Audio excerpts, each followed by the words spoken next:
वफाकी हुकूमत ने कलील मुद्दती कर्ज प्रोग्राम की आखिरी किस्त के लिए IMF को राम कर लिया। 6 रोज मुज़ाकरात के कामयाब होने पर स्टाफ के दरमियान मुआहिदा तय पा गया। 1 अरब 10 करोड़ डॉलर की आखिरी किस्त अप्रैल के आखिर में मिलने की तवक्को है।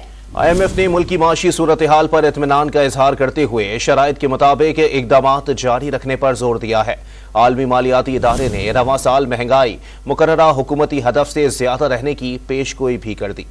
मुआशी बहाली के सफर में अहम संग मील उबूर। IMF और हुकूमत पाकिस्तान के दरमियान आखिरी जायजा मुज़ाकरात कामयाब हो गए। मुज़ाकरात के कामयाब इख्तिताम पर स्टाफ की सतह का मुआहिदा तय पा गया। इस सिलसिले में आलमी मालियाती इदारे की जानिब से 14 से 19 मार्च तक जारी रहने वाले मुज़ाकरात का एलामिया जारी कर दिया गया। IMF के एलामिये में वाज़ेह किया गया कि पाकिस्तान की माली हालत बेहतर हुई और मुआशी एतमाद भी बहाल हो रहा है। ये एतराफ़ भी किया गया कि निगरां हुकूमत और स्टेट बैंक ने कर्ज प्रोग्राम पर सख्ती से अमल दरामद किया। नई हुकूमत भी मुआशी मजबूती का इरादा रखती है। IMF के साथ मुज़ाकरात में हुकूमत ने टैक्स नेट बढ़ाने, महंगाई कम करने और सर्कुलर डेट में इजाफा रोकने की यकीन दहानी कराई है। हुकूमत ने बिजली और गैस टैरिफ की बरवक्त एडजस्टमेंट, एक्सचेंज रेट के इस्तेहकाम और फॉरेक्स मार्केट में शफाफियत लाने की भी यकीन दहानी कराई है। IMF ने हुकूमत को मुआशी बहाली के लिए इस्लाहात जारी रखने पर जोर देते हुए इंदिया दिया कि रवां साल महंगाई मुकर्ररा हुकूमती हदफ से भी ज्यादा रहेगी। अप्रैल के आखिर में IMF एग्जीक्यूटिव बोर्ड का इजलास होगा, जिसमें पाकिस्तान को 1 अरब 10 करोड़ डॉलर की आखिरी किस्त मुहैया करने की मंजूरी दी जाएगी। फंड्स मिलने पर कलील मुद्दती कर्ज प्रोग्राम में मौसूल रकम